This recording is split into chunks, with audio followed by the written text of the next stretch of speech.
All right, are we here? Are we live? Is this thing on? Let's see here. Yes. Hello, everybody, and welcome to another edition of Mashup Talk. It is the post-apocalyptic edition of Mashup Talk, and give it up for DJ Erison. I'm actually really glad that I was running a little bit late because she was able to get a hype train there at the very end. Thank you guys so damn much. 6 months on Twitch. We are now Twitch partner. Finally. Oh my God. And it is no exaggeration to say we could not have done it without you. I'm not kidding. Chat pod. We could not have done it without you. So I'm not kidding. Oh my God, is it super pixelated, you guys? I'm seeing like, oh no, is it? Oh God, it is. I'm in another digital dust storm. Oh, Servus Deutschland. Oh. Yeah, no, I am not using a potato as a webcam. No, there are issues. There are very much issues with our internet. Sadly, here in Berlin, we've been yes. I mean, this makes perfect sense. I have a feeling that any time that Jupiter Gatling and I try to do a Death Guild Thunderdome DJ set, we end up in a digital dust storm. It just like the internet just craps out. Like a month ago, it was Burning Man. This weekend, or at least tonight, it's Wasteland Weekend, which is a post-apocalyptic festival that happens in the Mojave Desert.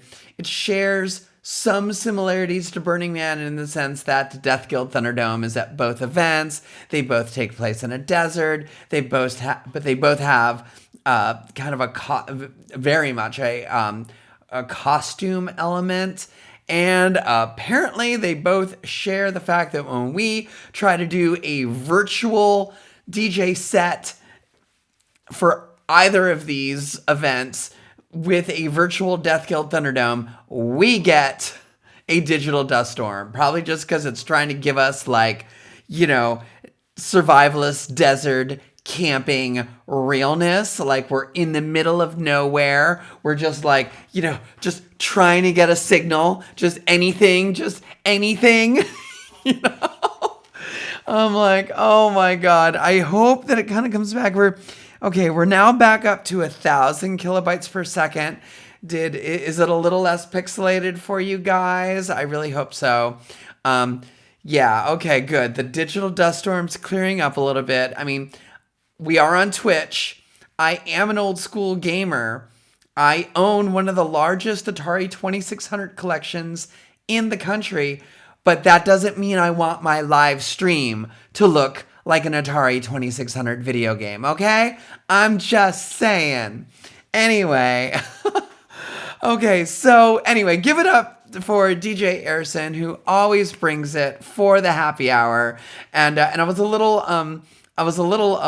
wondering how she was going to bring. I mean, she's never been to Wasteland Weekend. She knows it's a post-apocalyptic festival that happens in the middle of the Mojave Desert.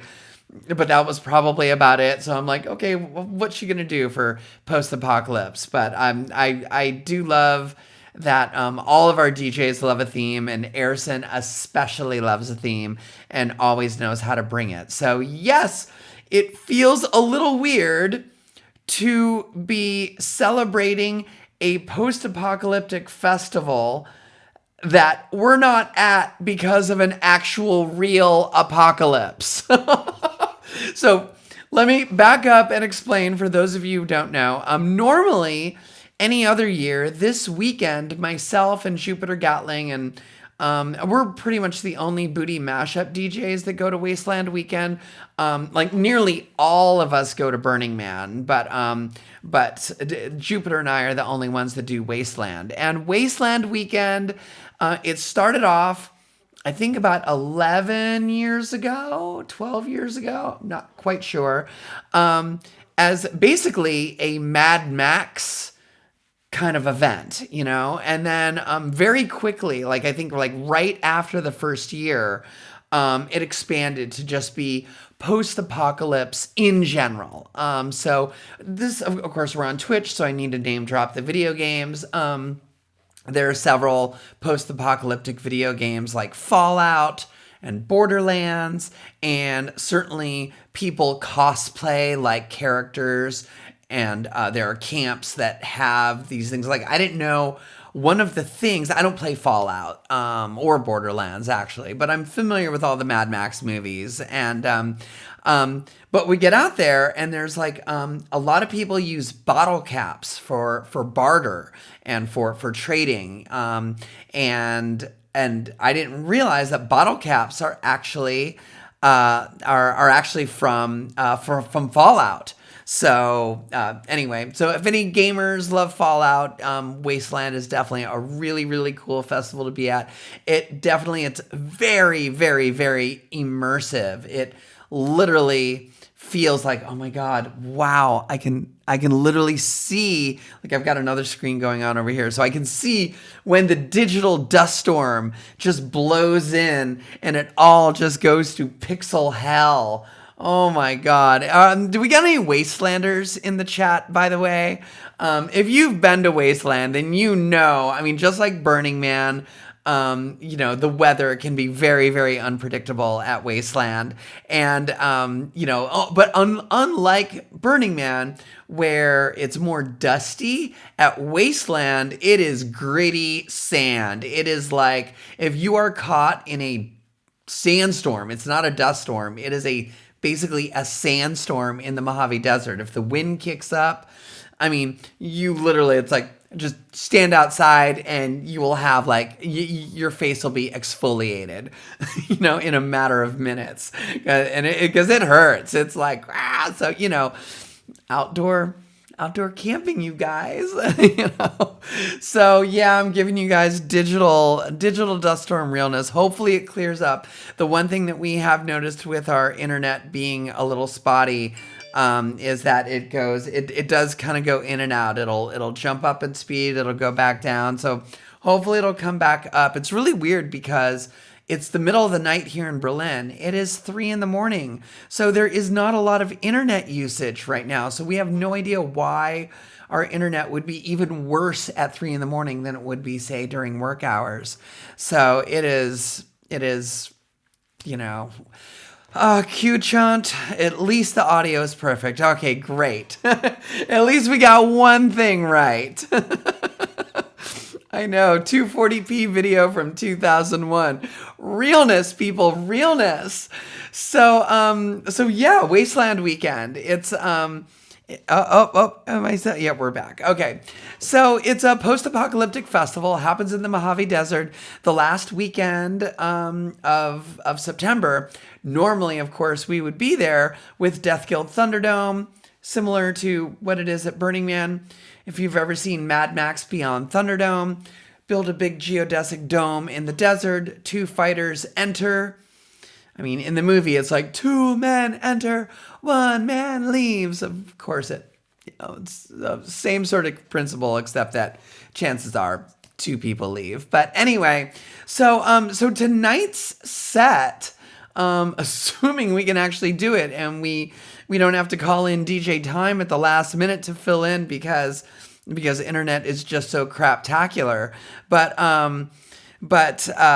we will be doing Death Guild Thunderdome fights. And we wanted to have, oh God, you guys, this is the irony.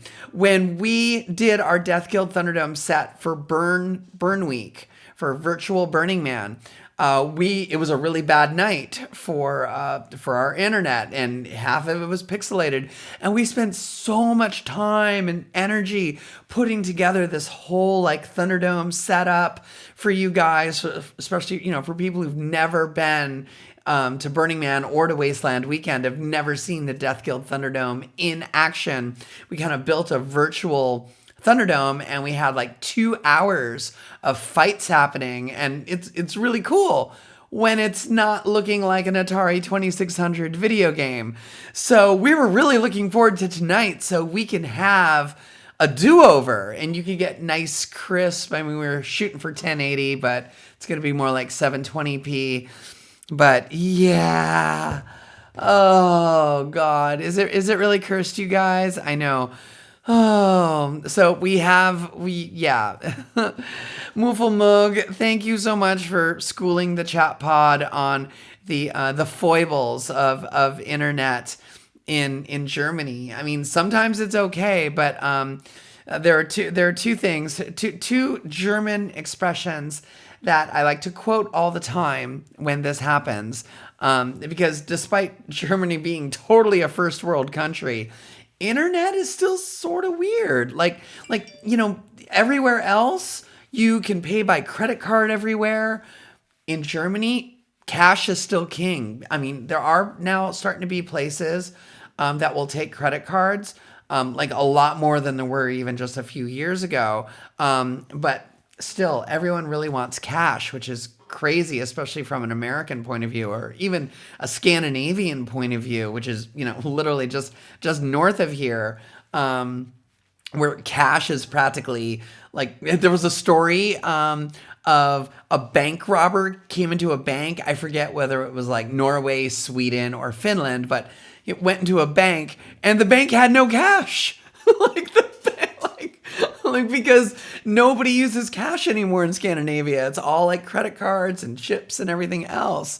So, but Germany still loves cash, still is a little weird with internet stuff. And I think some of it has to do with, there is a rich storied history of privacy issues in this country.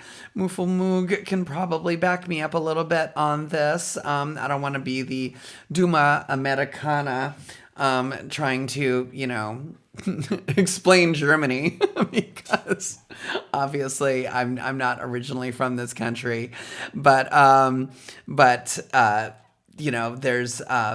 especially with the fall of the Berlin Wall, and for 40 years, half of this country was under heavy surveillance. Certainly throughout the 90s. It was like, that was a big issue. Privacy issues were a big thing. And of course, digital rights. People are suspicious of unlike Americans where it's like, oh, let me take an online quiz. Sure, here's all my information. Yeah, that shit doesn't fly as much in Germany. So yes, Mooflemug, thank you. So Germans very much value privacy. So I think that has a little bit to do with not being able to take credit cards and stuff like that at certain places. And maybe why internet is not as much of a priority as it is in other countries, because it just very much seems like, it's two things. Number one, Angela Merkel, the leader of Germany, pretty much, has a famous quote of Internet ist Neuland. Which basically means internet is like a new country for Germany. Again, Mooflemug can maybe probably back translate that a little bit better, but we're always like, what? Germany's not a third world country. So then when internet goes down, there doesn't really seem to be much of a rush to fix it. And instead, we've had several people come to our house, do the same thing we've been doing, turn it off, turn it on again. And there is also another cliche of Germany, which actually relates to Wasteland, which is Servicewüste Deutschland, which literally translates as German service wasteland. And that is because customer service is notoriously bad in Germany. You go into a store, in America, and whether they want to work there or not, they generally, the staff will be like, oh, hi, welcome. If there's anything you need, let me know. You looking for something special today, blah, blah, blah. And whereas in Germany, oh God, you walk into the store and they're not going to talk to you. Trying to get someone's attention to ask a question is really hard. They can barely deign to like it's like total like hey, I have a question, and it's like eye roll, and then it's like okay, what do you need?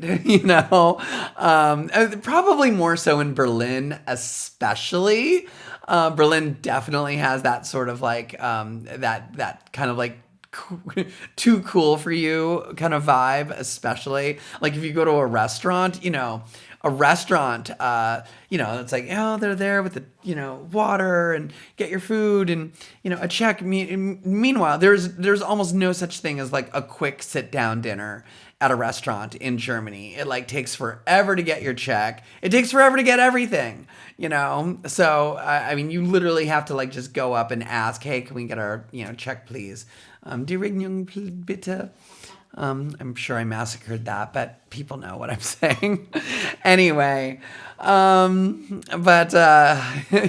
yeah, Dope Carmilla, it is true though. The customer is not always right.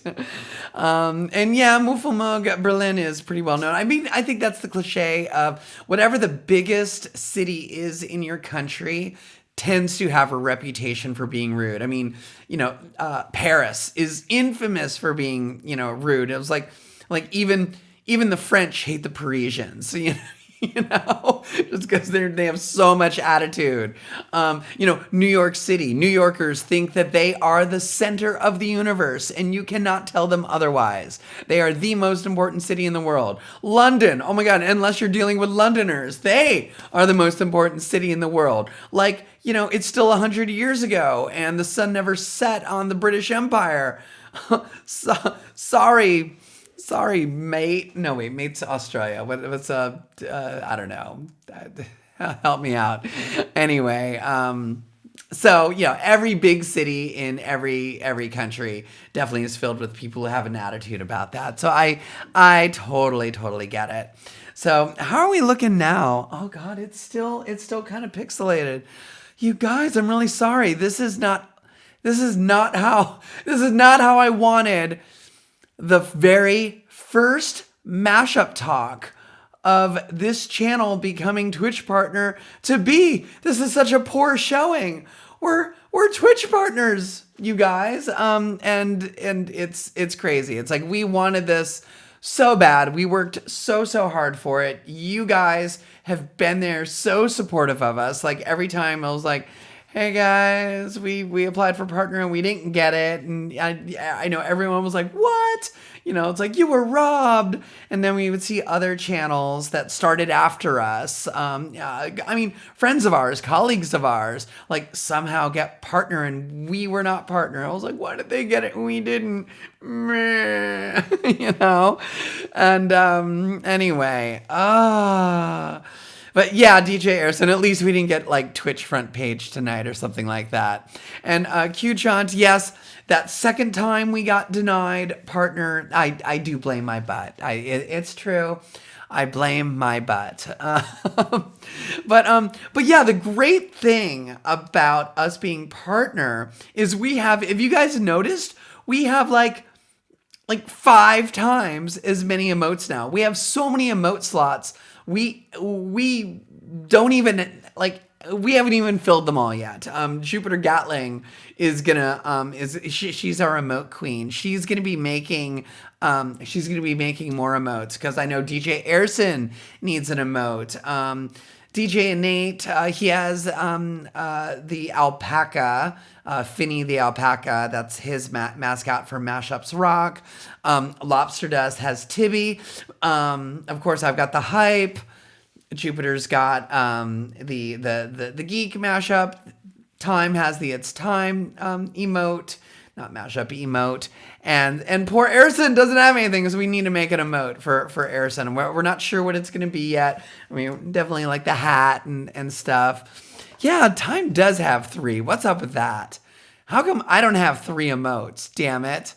Anyway. So I hope you guys enjoy all the emotes. Literally, we're like, and then we noticed, like, we're digging into stuff. Like I really started, I was like, oh my God, we got partner. Let me like find out what all this is about. Now we get like cheer motes, which did we always have cheer motes, or is this something new with partner? So when you guys cheer bits, it's like different emotes pop up and stuff. Like I said, it's like 6 months in, and I finally kind of figured out like what a hype train exactly is, how it gets set off, how I can like change the settings of it if I want. Like I should really be happy when it's a hype train. It's not just like super fun, but it's actually people cheering bits, which apparently is like real money. So I'm just like, oh my God. Ridiculous. That is, we all have our roles on this channel, and Jupiter Gatling has been handling a lot of like the widgets and the emotes and like, this little chat pod on the side. She set all that up, and like, when things explode, she set all that up.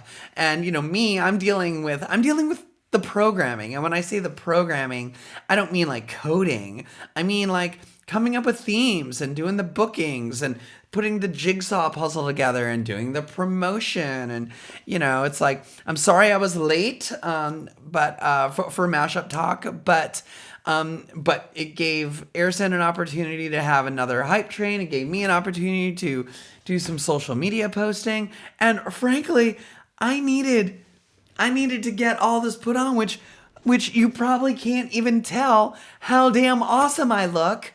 What an amazing headpiece this is, because I'm coming at you in full Atari 2600 8-bit glory.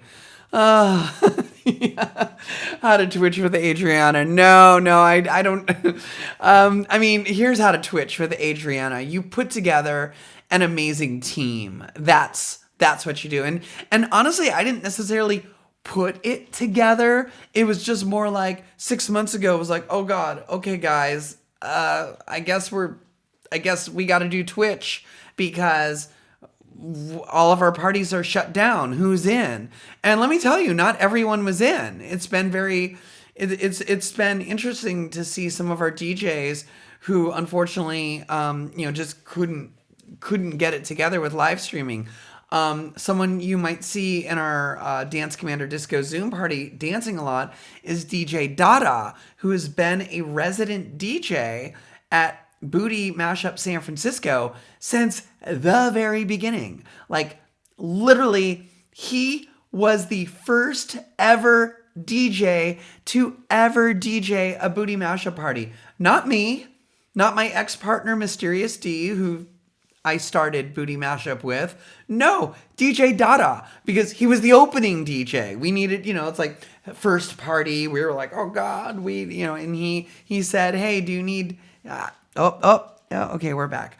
He's like, do you need someone to maybe do an opening set? Because I know what it's like, throwing a party. You're probably going to be crazy right at the top of the night. And we're like, yes. So he's never been able to like basically make the jump the hurdle into live streaming. So this is why I'm super, super excited about tomorrow night's show. And this is going to be a regular thing on our channel. We are doing live from DNA Lounge. So for those of you who don't know, DNA Lounge is our home venue in San Francisco. And it's basically the Booty Mashup mothership. It's the big party. I mean, LA is a pretty big party. It's like around 300 people. Seattle's a little smaller, more like 100 people. New York, maybe like 100 to 300 people. Booty San Francisco is like 1,000 people. That number varies sometimes. Sometimes it's only 500. Sometimes it's 2,000 people, so, but like that is the big party. And that's really been like the bread and butter for all of us. It's been the way I've been able to pay people and create a website and host stuff and, basically, create this thing. And all that money went away. So Twitch has been like the new way that all of us have been jumping in. But I feel bad that some of our DJs haven't been able, like, I appreciate it when you guys tip our DJs. Thank you. But not all of our DJs can jump on here. So I'm super excited that now we can start having DJs like Dada go to DNA Lounge. it's basically a big empty club. They've even built they've basically built like a plexiglass isolation booth surrounding the DJ booth. There's only like 3 people in the building. Everybody's wearing masks. They are like just super set up now because they're doing things for, we're not going to be their first show there. Their first show was actually a burlesque show because what's the one thing that you can't show on Twitch? You can't show burlesque. Sure, you can have all the video games you want with all the violent murders and guns and, blood and everything else, but God forbid you show a little bit of, burlesque and all of our friends who are in the burlesque scene, which is a lot, can't do, they have not been able to make the jump to live streaming on any platform, not just Twitch, but, not YouTube Live, not Facebook Live, nothing. So at least DNA Lounge set themselves up basically as a live streaming studio and set themselves up. They've always had a webcast because the owner of DNA Lounge, fun fact, was actually one of the original coders of Mozilla, which at the time was Netscape Navigator. So we're talking like 90s. And that was like the first wave of the .com boom. Jamie Zawinski's his name. And he basically cashed out and bought a nightclub. So DNA Lounge has always been, because he comes from a coding world and comes from the, that first generation .com world. He, had the entire club. Originally, the club was set up with internet kiosks. And then one by one, they kind of all went away because they eventually broke. And then you realize, well, it's sort of pointless. Everyone's got the internet on their phone now, so you don't really need internet kiosks. But they've always been set up with cameras all around the club. So they're already pretty much halfway there, more than halfway there, to basically being a live streaming studio. Because they've been webcasting since day one. They've been webcasting parties. So they needed to upgrade a few things, upgrade their cameras and some of their streaming equipment. But so they've been able to do, some shows like Hubba Hubba Review Burlesque Show, which are they perform at Booty Mashup. They've done Turbo Drive, which is a synthwave party. And now finally, tomorrow, we are going to be doing our very first live from DNA Lounge. And this is then going to be a regular thing. We are going to do this every second Saturday of the month, live from DNA Lounge. Basically to give our non-live streaming DJs a way to live stream. And basically it's going to get webcasts at DNA Lounge, and then we are going to pick it up here on our Twitch channel. And Verona Blue, yes, DNA Lounge used to host New Wave City, absolutely, and New Wave City is still happening. I feel bad because actually when Booty Mashup went monthly, it was kind of funny. We started off as a monthly club, and then we went twice a month. And then we went 3 times a month. And the last Saturday that we weren't on was New Wave City. And then we started getting reports that people, hey, I went to Booty Mashup and it was an 80s party. And I was like, yeah, that wasn't Booty Mashup. We're the other 3 Saturdays. And then New Wave City told us, oh yeah, we had a bunch of people who wanted their money back because they thought they were coming to Booty Mashup. And instead, they were disappointed that it was, an 80s party. And I was like, I'm sorry, guys. Because, we're friends with them. In fact, the promoter of New Wave City gave myself and Mysterious D one of our very first DJ gigs, was very helpful at the start of our DJ career and our club promotion career. So, yeah, I felt bad when DNA Lounge was like, yeah, people are showing up because they think. It's like, people don't keep track of a calendar. If you are already 3 Saturdays a month, they're not going to remember that, oh yeah, but there's that one Saturday a month that's not Booty Mashup. So we eventually took over their night. I'm sorry, but anyway, but I do love the people from New Wave City, and they still do events here and there at DNA for a few things, but mostly I think they're at Cat Club. If anyone's is familiar with San Francisco, yeah, Jezebella Rose, what's a calendar, especially in the Corona apocalypse? Oh my God, like below me, you guys, is an entire calendar, because even though like we're just live streaming on a week to week basis here, like every week could be a different theme, because every week could be a different theme, like. But I still plan everything a month in advance, because that's what I was so used to, programming themes for our real life parties. So I was like, oh, wait a minute, you know what? Maybe you want to know what's happening a week from now, or 2 weeks from now, or 3 weeks from now.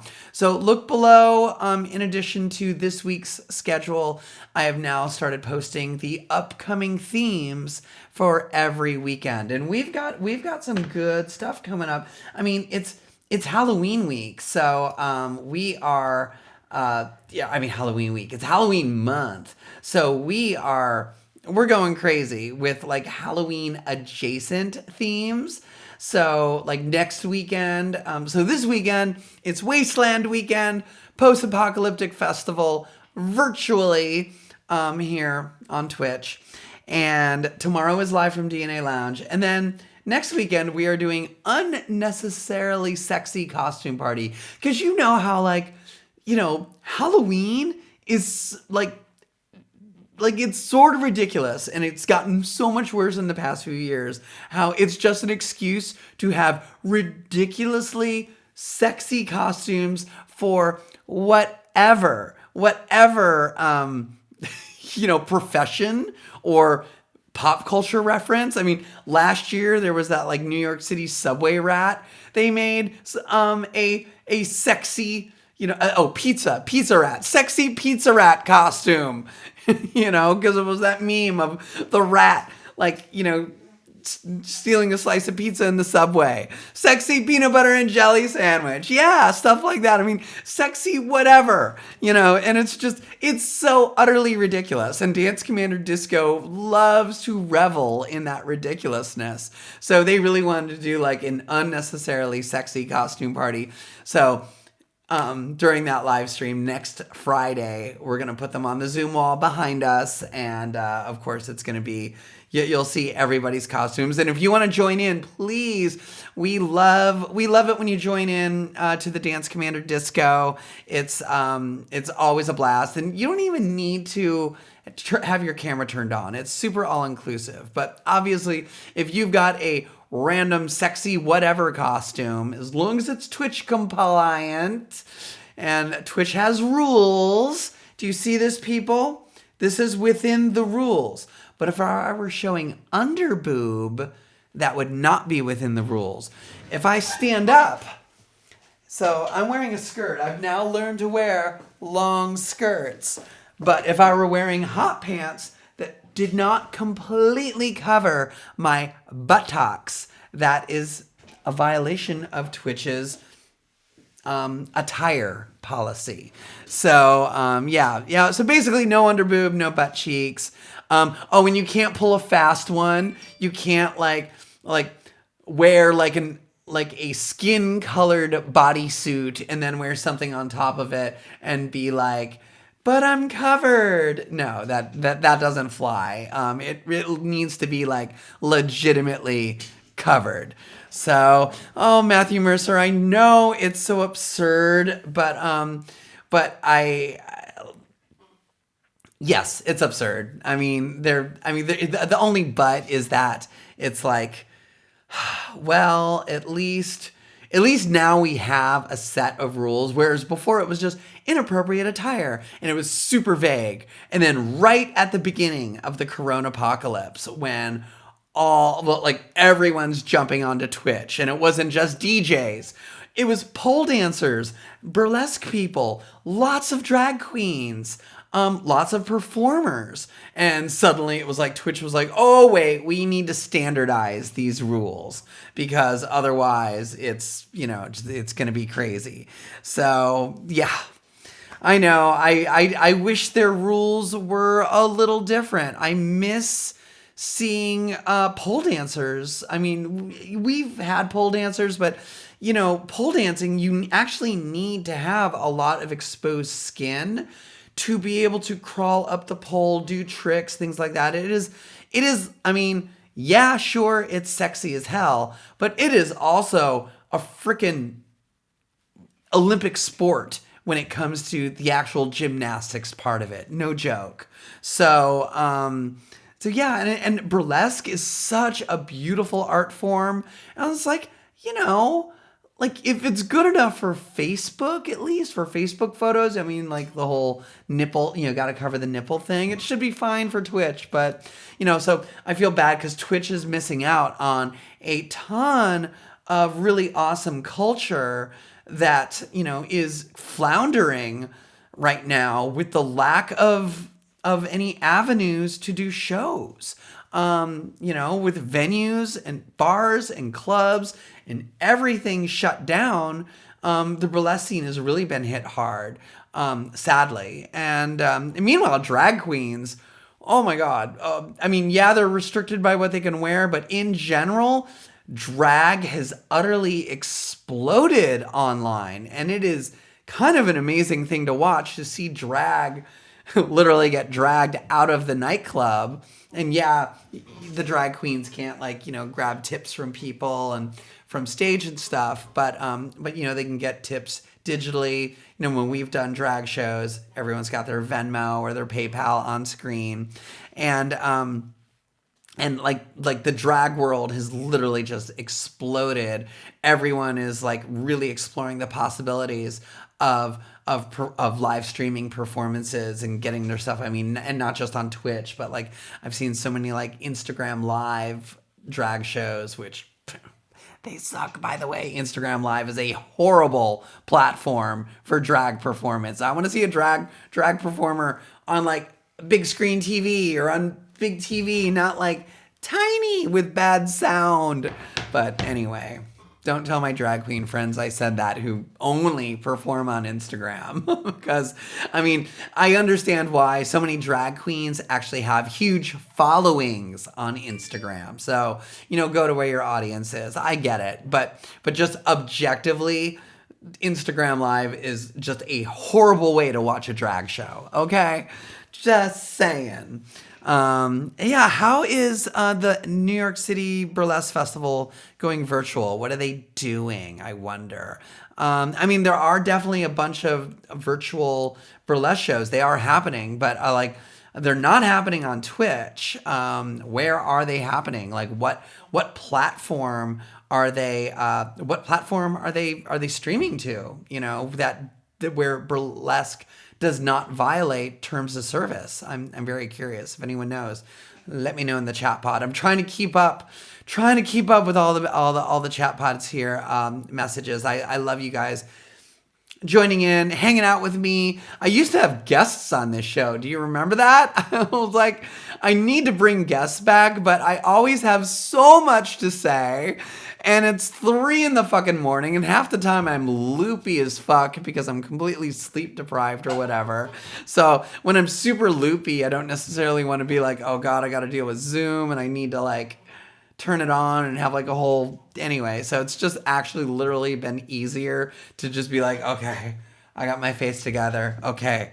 Waiting for Erison to go. And then I'm like, I hit start streaming and somehow, an hour just flies by. Or in the case of this show, it'll be 45 minutes. But oh, Q chat. No, I feel like I had my shit together more when I was back in San Francisco, at least as far as like sleep schedule is concerned and being like, just sort of on it. Like now it's sort of like I worry about every DJ shift and on Mashup Talk that I book myself for on this channel because I never know. It's like, I hope I'm not going to be like completely sleep deprived, or is this like a weird time? Like, I don't know. So anyway.